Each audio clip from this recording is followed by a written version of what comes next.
শুভ সকাল দর্শক, দেশ বিদেশের যে যেখান থেকে দৈনিক পত্রিকার খবরাখবর নিয়ে এশিয়ান টেলিভিশনের নিয়মিত আয়োজন এশিয়ান সংবাদ বিশ্লেষণ দেখছেন, সকলকে স্বাগত জানাচ্ছি আমি কাউসার আহমেদ। দর্শক, এর মধ্য দিয়ে দেশের প্রধান পত্রিকার শীর্ষ শিরোনামগুলো পড়ে থাকি এবং এগুলোর পর্যালোচনা করে থাকি। দেরি না করে চলে যাচ্ছি মূল আয়োজনে। আমার হাতে থাকা যে পত্রিকাটি রয়েছে সেটি সংবাদ শিরোনাম আপনাদেরকে জানাবো। বাকি পত্রিকাগুলো হাতে আসার সাথে সাথে সেগুলো সংবাদ শিরোনাম আপনাদেরকে জানিয়ে দেবো। রয়েছে সময়ের আলো পত্রিকা, সময়ের আলো যেটিকে সংবাদ শিরোনাম করেছে সেটি আপনাদেরকে জানাচ্ছি। চোখ রাঙাচ্ছে 7 পণ্য, সবে বরাত ও রোজা আসন্ন। দর্শক, আমরা জানি যে বছর ঘুরে আবারও মুসলিম সম্প্রদায়ের দোরগোড়ায় মাহে রমজান মাস। সেই মাহে রমজানকে কেন্দ্র করে আমরা দেখি যে প্রতি বছরই কিছু পণ্যের দাম কিন্তু বাড়ানো হয় আগে থেকেই। এবছর কিন্তু আমরা দেখছি শুরু থেকেই বেশ কয়েকটি পণ্য কিন্তু একেবারে আকাশচুম্বী। বিশেষ করে চালের দাম কিন্তু অনেক বেশি, যদিও ব্যবসায়ীরা সবসময় বলে থাকেন যে রমজান আসলে চালের চাহিদা খুব বেশি না থাকায় চালের দাম কিন্তু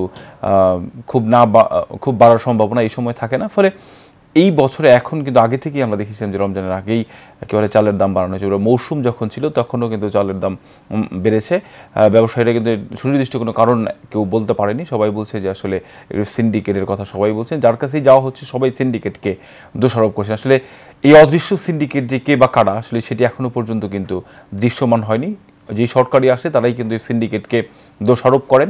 আসলে এই সিন্ডিকেট সরকার চেয়ে কত বেশি শক্তিশালী সেটি নিয়েও কিন্তু অনেকে মাঝে মাঝেই প্রশ্ন তোলেন। ফলে এই সিন্ডিকেট কিন্তু না ভাঙা পর্যন্ত এই যে পণ্যের যে দাম বাড়ার যে বিষয়গুলো সেগুলো কিন্তু কখনো নিয়ন্ত্রণ আসবে না। আমরা দেখছি যে সবে খাদ্যের টানা মূল্যস্ফীতি চাপে সীমিত আয়ের মানুষ।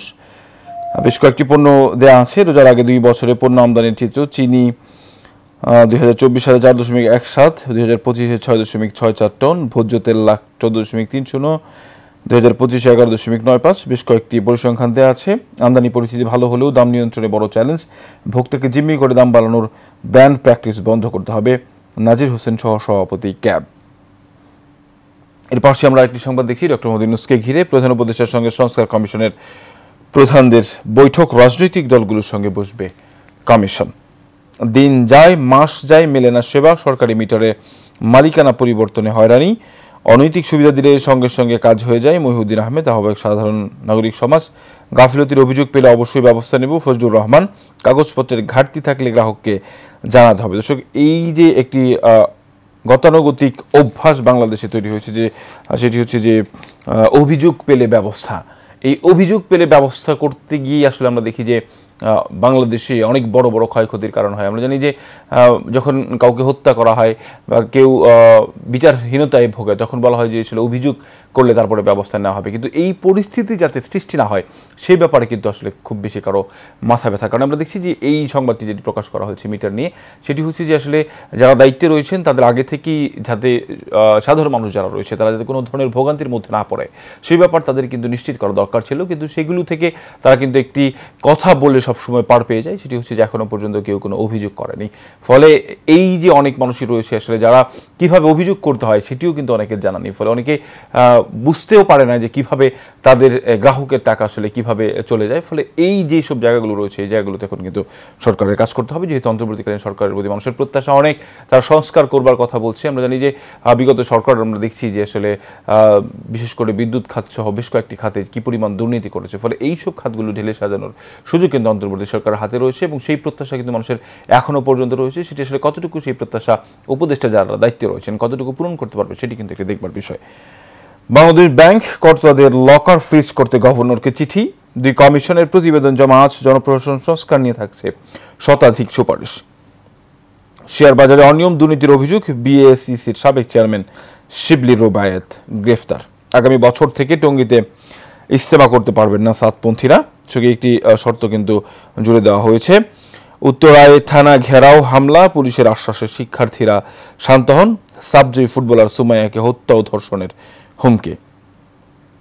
পোষ্যকোঠা সম্পূর্ণ বাতিলের দাবি। প্রশাসনিক ভবন অবরোধ যাবে শিক্ষার্থীদের। মুখোমুখি 2 পরাশক্তি, ফের বাণিজ্য যুদ্ধ শুরু। যুক্তরাষ্ট্রের বিরুদ্ধে প্রতিশোধের ঘোষণা চীনের। মার্কিন পণ্যে পাল্টা শুল্ক আরোপ। দর্শক, আমরা জানি যে চীনের উপর 10% মার্কিন শুল্ক আরোপের বিপরীতে বেইজিংয়ের কড়া জবাব কিন্তু দেওয়া হয়েছে। তারা কিন্তু মার্কিন পণ্যের উপরও সেই শুল্ক আরোপ করা হয়েছে। অর্থাৎ চীন এবং আমেরিকার মধ্যকার যেই যুদ্ধ সেটি কিন্তু আসলে সবসময় আসলে হয়ে থাকে এবং এখন কিন্তু সেটি প্রকাশ্য হয়েছে। আমরা দেখছি যে মার্কিন প্রেসিডেন্ট ডোনাল্ড ট্রাম্প যখন থেকে দায়িত্ব নিলেন এরপরেই কিন্তু তিনি বাহিরের যে পণ্যগুলো রয়েছে সেগুলো ভ্যাট কিন্তু আরোপ করেছেন। ফলে এই যে সমস্যাগুলো তৈরি হয়েছে চীনের সাথে সেটি কিন্তু আরও বেশি প্রকট আকার ধারণ করেছে। ফলে চীনও কিন্তু নতুন করে আবার মার্কিন পণ্যের উপর 10% শুল্ক আরোপ করেছে। বাংলাদেশের ইতিহাসের পুনর্লিখন হচ্ছে, কমছে ভ্রান্ত মুজিববাদের বিস্তার। ফিনান্সিয়াল টাইমসের একটি প্রতিবেদন আমরা দেখছিলাম। সময় আলো শেষ পৃষ্ঠায় যে সংবাদ শিরোনামগুলো করেছে সেটি আপনাদেরকে জানাচ্ছি। দর্শক, স্বাস্থ্য খাত সংস্কারের রূপরেখা ঘোষণা বিএনপির, নাগরিক কমিটির 7 সুপারিশ। দর্শক, আমরা দেখছিলাম যে সর্বজনীন স্বাস্থ্য ব্যবস্থা গড়ে তোলার লক্ষ্যে সবার জন্য স্বাস্থ্য এই স্লোগানকে প্রতিপাদ্য করে আমরা দেখছি যে একটি স্বাস্থ্য যে সংস্কারের যে সুপারিশ সেটি কিন্তু বাংলাদেশ জাতীয়তাবাদী দল বিএনপির পক্ষ থেকে প্রকাশ করা হয়েছে এবং দলের স্থায়ী কমিটির সদস্য খন্দকার মোশাররফ হোসেন সেটি কিন্তু গতকালকে গণমাধ্যম কর্মীদের সামনে সেটি প্রকাশ করেছেন এবং বিগত সরকারের সময়ে যে স্বাস্থ্য খাতকে কীভাবে ধ্বংস করা হয়েছে সেই বিষয়গুলোও কিন্তু উঠে এসেছে এই সংস্কার কমিশনের মধ্যে এবং তারা ক্ষমতায় গেলে আসলে কী করবেন এবং অন্তর্বর্তীকালীন সরকারকে আসলে এই সরকারের সামনে কী কী সংস্কার করা সম্ভব সেটি নিয়েও কিন্তু কথা বলেছেন খন্দকার মোশাররফ হোসেন। আমরা সেখানে দেখেছি যে একটি বিষয় খন্দকার মোশাররফ হোসেন সেটি কিন্তু স্পষ্ট করে বলেছেন যে আসলে তারা এই সংস্কারকে 3 ভাগে ভাগ করেছেন। সেটি হচ্ছে যেটি স্বল্প মেয়াদী এবং মধ্যমেয়াদী এবং দীর্ঘমেয়াদী, এই 3টি ভাগে কিন্তু বিভক্ত করা হয়েছে।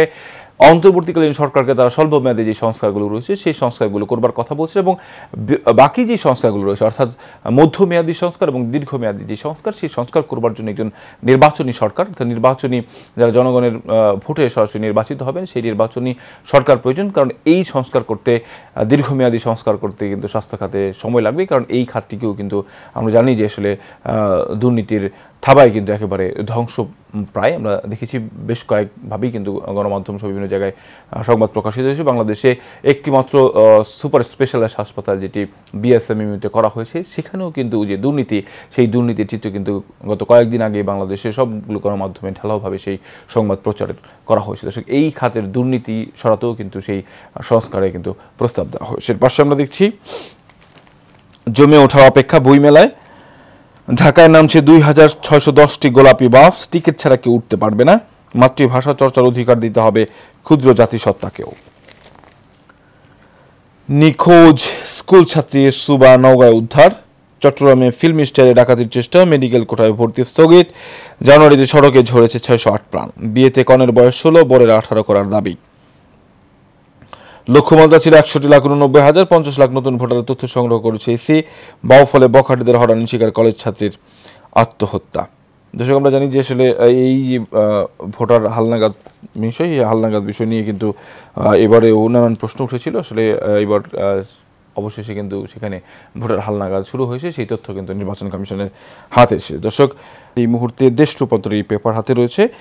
দেশ রূপান্তর যেটিকে সংবাদ শিরোনাম করছে মার্চ হবে রাজনীতির মাস, ছাত্রদের নতুন দল 20 বা 23 ফেব্রুয়ারি দল ঘোষণা তারিখ নিয়ে এগোচ্ছে ছাত্ররা। নেতৃত্বে নাহিদরাই থাকবার সম্ভাবনা, নাম প্রতীক চূড়ান্ত হয়নি এখনও। দর্শক, আমরা দেখছিলাম এটি নিয়ে কিন্তু ইতিমধ্যেই বেশ কিছু গুঞ্জন রয়েছে এবং বৈষম্যবিরোধী ছাত্র আন্দোলন কিন্তু আজকে একটি সংবাদ সম্মেলনেরও আয়োজন করেছে। আমরা জানি সেখান থেকেও একটি হয়তোবা দিক নির্দেশনা আসবে এবং এই মার্চ কিন্তু আমরা জানি যে এখন কিন্তু বেশ কয়েকটি রাজনৈতিক দল কিন্তু তাদের যেই মাঠ গোছানোর কার্যক্রম সেটি কিন্তু শুরু করেছে। দেখছিলাম যে জামায়াত ইসলামী কিন্তু তারা কিন্তু বলে আসছিলেন যে সংস্কার পরবর্তী তারা আসলে নির্বাচন করবেন, কিন্তু ইতিমধ্যেই কিন্তু জামাতের প্রার্থী অর্থাৎ 300 আসনে প্রার্থী আসলে ধীরে ধীরে তারা কিন্তু ঠিক করার যে প্রক্রিয়া সেটি কিন্তু শুরু করেছে। বেশ কয়েকটি জায়গায় কিন্তু গুঞ্জন শোনা যাচ্ছে যে বেশ কয়েকটি জায়গায় তারা প্রার্থী কিন্তু মনোনয়ন করেছেন ইতিমধ্যে। ফলে জামাতেরও যেই প্রক্রিয়া নির্বাচনে অংশগ্রহণ করবার জন্য এবং ইতিমধ্যে আমরা দেখেছি যে বাংলাদেশ জাতীয়তাবাদী দল বিএনপির পক্ষ থেকে কিন্তু এক ধরনের চাপ সৃষ্টি করা হয়েছে। সেখানে কিন্তু বলা হচ্ছে যে যাতে দ্রুত সময়ের মধ্যে নির্বাচনী রোডম্যাপ ঘোষণা করা হয় এবং এই যে চলমান যে সহিংসতা এবং চুরি ছিনতাই ডাকাতি ঘটনা এবং আইনশৃঙ্খলা বাহিনীর অবনতির যে ঘটনাগুলো ঘটছে সেগুলোও কিন্তু কমে আসবে নির্বাচনের ফলে। এই আসলে এই ফেব্রুয়ারি মার্চের মধ্যে অনেকেই আশা করছেন যে আসলে যে এর মধ্যে অনেক রাজনৈতিক দল দেখছি আমরা ইতিমধ্যেই বিএনপির সাথে বেশ কয়েকটি রাজনৈতিক দল তারা কিন্তু লিয়াজুম করেছেন, ইতিমধ্যে বৈঠক অনুষ্ঠিত হয়েছে এবং তারাও কিন্তু বিএনপির সাথে সহমত পোষণ করেছেন যে দ্রুত সময়ের মধ্যে সংস্কার করে নির্বাচন দেওয়ার জন্য। ফলে নির্বাচন যদি আসলে সংস্কারের কথা বলে পেছানো হয় তাহলে সেই ক্ষেত্রে কিন্তু এই নির্বাচনের দাবিতে এবং দ্রব্যমূল্য নিয়ন্ত্রণের দাবিতে কিন্তু আন্দোলন হতে পারে, এই সংক্রান্ত গণমাধ্যমে কিন্তু সংবাদও প্রকাশ হয়েছে দর্শক। ফলে সেই কারণেই কিন্তু এটিকে প্রাধান্য দেওয়া হয়েছে। দর্শক আমরা এইদিকে দেখছি সংবাদ প্রকাশ করেছে দেশ রূপান্তর, যুক্তরাজ্যের আদলে স্বাস্থ্যসেবা চালুর প্রস্তাব বিএনপির, যেটি আমরা বিরতির আগে আলোচনা করছিলাম। পাচারের অর্থ ফেরাতে কানাডার সহযোগিতা চাইলেন ডক্টর ইউনূস। মিলল ৩৫ কোটি টাকার এফডিআর। সিআরআইয়ের ঐক্য বজায় আছে এখনও, গণ অভ্যুত্থানে ৬ মাস, নির্বাচনে চাপ বাড়ছে রাজনৈতিক দলগুলোর পক্ষ থেকে। ঘোষণাপত্র ইস্যুতে মতানৈক্য, কর্মকর্তাদের লকার ফ্রিজ করতে কেন্দ্রীয় ব্যাংকে দুদকের চিঠি। ৬ সংস্কার কমিশনের পূর্ণাঙ্গ প্রতিবেদন ৮ ফেব্রুয়ারি। মুজিব বর্ষের চাওয়া পূরণের রেলওয়ে, গ্যাস সংকট কাটাতে এলএনজি সরবরাহ বৃদ্ধির উদ্যোগ। অবশেষে ক্যান্সার হাসপাতাল পেল রেডিওথেরাপি মেশিন। দর্শক চলে যাচ্ছি পরবর্তী পত্রিকায়। এই মুহূর্তে আমি জানাবো ইত্তেফাকের সংবাদ শিরোনামগুলো এই পেপার থেকে। বাজার থেকে আবার উধাও সয়াবিন তেল। দর্শক আমরা এই সংবাদ, এই উধাও হওয়ার সংবাদটি কিন্তু মাঝে মধ্যেই গণমাধ্যমে প্রকাশিত হয়। কখনো আলু উধাও, কখনো পেঁয়াজ উধাও, কখনো কিন্তু আবার সয়াবিন তেল উধাও। অর্থাৎ যখনই যেই পণ্যের দাম বাড়ানোর প্রয়োজন মনে করে, যেটি বলছিলাম আমরা একটু আগে, সিন্ডিকেট কিন্তু তখনই সেই পণ্যটি কৃত্রিম সংকট তৈরি করে সেই পণ্যটির দাম বাড়ানোর চেষ্টা কিন্তু একটি অব্যাহত থাকে। আমরা দেখছি যে এখন এই মুহূর্তে কিন্তু বাজারে যে তেল রয়েছে সেই তেলের সরবরাহ একেবারেই বন্ধ রয়েছে। ডিলাররা আসলে সেই তেল সরবরাহ করছেন না। ফলে আমরা দেখছি যে এই বাজারে তেল না থাকার কারণে যে প্রয়োজনীয় কিন্তু মানুষ বেশি দামে তেল কিনছেন এবং অনেকেই কিন্তু প্রয়োজনের তুলনায় অল্প করে তেল কিনছেন। এখন একটি বিষয় খুব স্পষ্ট করেই কিন্তু খুচরা ব্যবসায়ী যারা রয়েছে তারা কিন্তু বারবার বলে আসছেন যে বাংলাদেশে কিন্তু খুব বেশি কোম্পানি, এই যে তেল রয়েছে তারা কিন্তু খুব বেশি কোম্পানি কিন্তু তেল বাজারে যেটি সরবরাহ করা সেটি কিন্তু খুব বেশি করে না। কিন্তু তাহলে এই কয়েকটি কোম্পানিকে কেন ধরা যাচ্ছে না? কেন এই কয়েকটি কোম্পানি কয়েকদিন পরপরই পুরো বাজার যে আসলে পুরো বাজারের যে ব্যবস্থা রয়েছে তারা কীভাবে এই বাজারে প্রভাব ফেলে, এটি কিন্তু আসলে নজরদারির বিষয়। কিন্তু আমরা দেখি যেটি ভ্রাম্যমাণ আদালত যারা রয়েছেন, যারা কাজ করেন, তারা কিন্তু একেবারে সরাসরি খুচরা যারা ব্যবসায়ী রয়েছেন তাদের উপরে তাদের যে নজরদারি সেটি কিন্তু অব্যাহত রাখেন। ফলে খুচরা ব্যবসায়ীরা আসলে বারবারই বলে থাকেন যে আসলে খুচরা ব্যবসায়ীদের খুব বেশি দাম বাড়ানোর উপায় থাকে না, কারণ তারা কিন্তু যেই পণ্যটি যে দাম দিয়ে কেনে তার খুব বেশি লাভ করার তাদের সুযোগ থাকে না।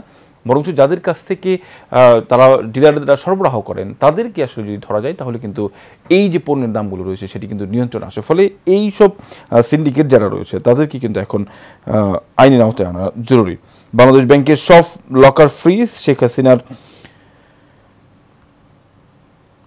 হাসিনার ব্যাপারে একটি সংবাদ প্রকাশিত হয়েছে। আমরা দেখছি শেখ হাসিনার অলিগার্করা শত শত বিলিয়ন ডলার চুরি করে বেগমপাড়ায় সম্পদ কিনেছে প্রধান উপদেষ্টা। ঈদের আগে সব বই পাচ্ছে না শিক্ষার্থীরা, দ্রুত নির্বাচন দিয়ে মান সম্মান নিয়ে চলে যান মান্না। ৬৪৫ কোটি টাকা জালিয়াতির অভিযোগ নগদের বিরুদ্ধে। সাবেক চেয়ারম্যান এমডি সহ ২৪ জনের বিরুদ্ধে মামলা করছে বাংলাদেশ ব্যাংক। আন্দোলন ছড়িয়ে পড়ে সারা বাংলায়। আমার ভাইয়ের রক্তে রাঙানো ভাষা শহীদদের যে আন্দোলন, ভাষার জন্য যে আন্দোলন, সেই আন্দোলনের সংবাদ। ঈদের আগে সব বই পাচ্ছে না শিক্ষার্থীরা, বাজারে গাইড বইয়ের ছড়াছড়ি। দর্শক আমরা দেখি যে চলতি বছরের শিক্ষা বছরে ১ মাস অতিবাহিত হয়ে যাওয়ার পরেও এখনও পর্যন্ত কিন্তু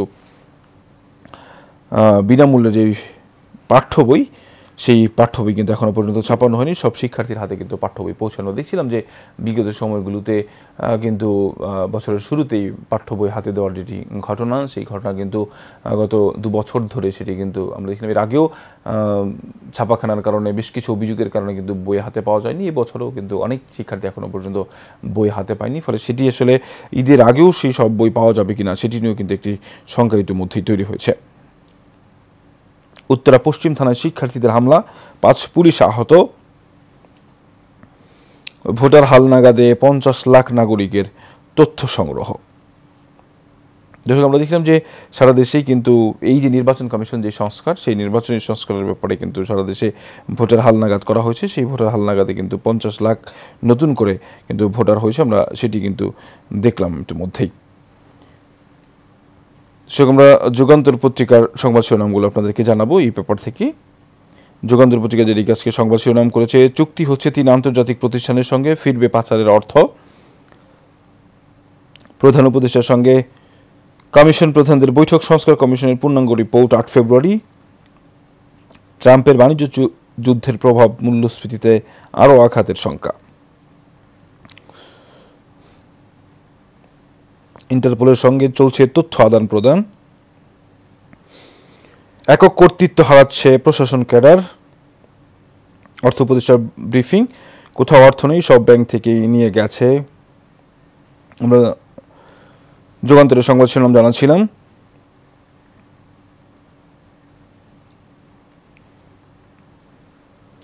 চোখ দেখে সময় আলো আজকে সংবাদ শিরোনাম কি করেছে। সময় আলো যেটিকে সংবাদ শিরোনাম করেছে,